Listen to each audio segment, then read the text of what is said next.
உயிர்த்தெழுந்த இயேசு கிறிஸ்துவின் வல்லமை ஊழியங்கள் வழங்கும் வசனப் பெட்டகம்.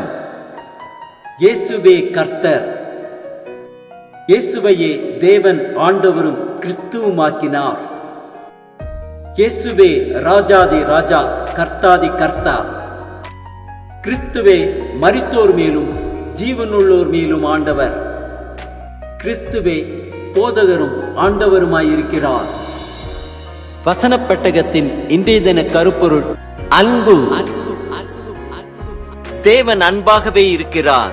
அன்பை குறித்ததான வேத வசனங்களை பார்க்கலாம். யோவான் 15:12-13 வாசிக்கிறோம்.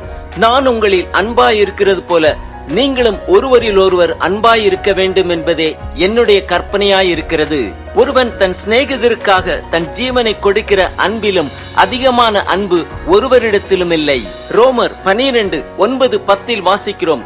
உங்கள் அன்பு மாயமற்றதாயிருப்பதாக, தீமையை வெறுத்து நன்மையை பற்றிக் கொண்டிருங்கள். சகோதர சிநேகத்திலே ஒருவர் மேல் ஒருவர் பட்சமாயிருங்கள்.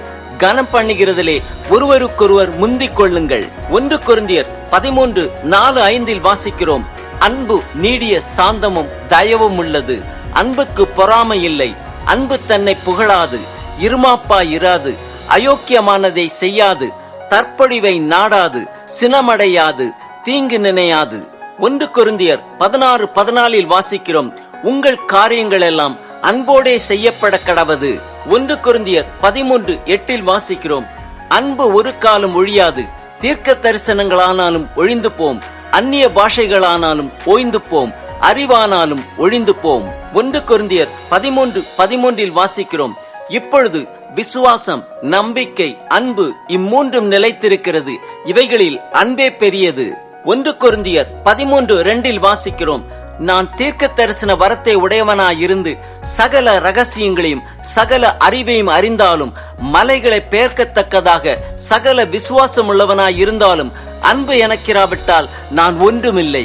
எபேசியர் 4:2-3 வாசிக்கிறோம். மிகுந்த மனத்தாழ்மையும் சாந்தமும் நீடிய பொறுமையும் உடையவர்களாய் அன்பினால் ஒருவரை ஒருவர் தாங்கி சமாதான கட்டினால் ஆவியின் ஒருமையை காத்துக் கொள்வதற்கு ஜாக்கிரதையாயிருங்கள். எபேசியர் 3:17-18 வாசிக்கிறோம். விசுவாசத்தினாலே கிறிஸ்து உங்கள் இருதயங்களில் வாசமாயிருக்கவும் நீங்கள் அன்பிலே வேரூன்றி நிலை பெற்றவர்களாகி சகல பரிசுத்தவான்களோடும் கூட கிறிஸ்துவனுடைய அன்பின் அகலமும் நீளமும் ஆழமும் உயரமும் இன்னதென்று உணர்ந்து அறிவுக்கெட்டாத அந்த அன்பை அறிந்து கொள்ள வல்லவர்களாகவும் தேவனுடைய சகல பரிபூரணத்தாலும் நிறையப்படவும் அவர் தமது மகிமையினுடைய ஐஸ்வர்யத்தின்படியே உங்களுக்கு அனுகிரகம் பண்ண வேண்டும் என்று வேண்டிக் கொள்ளுகிறேன்.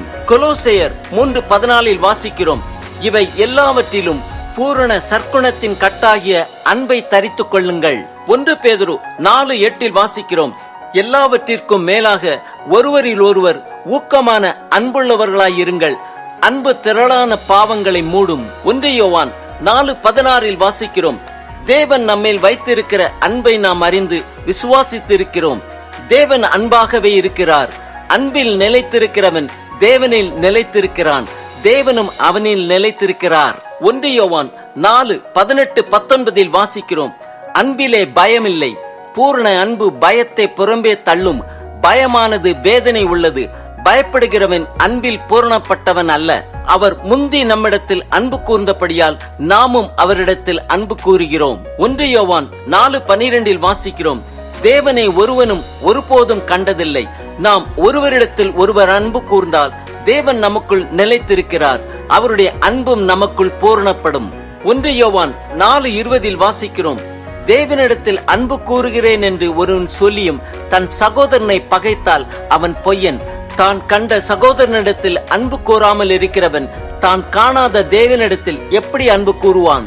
ஆம், தேவன் அன்பாகவே இருக்கிறார். நம் அன்பு மாயமற்றதாய் இருப்பதாக, தீமையை வெறுத்து நன்மையை பற்றிக் கொள்வோம். நாம் காணுகிற சகோதரனிடத்தில் அன்பு கூறுவோம். அப்பொழுது காணாத தேவனை தரிசிக்கலாம்.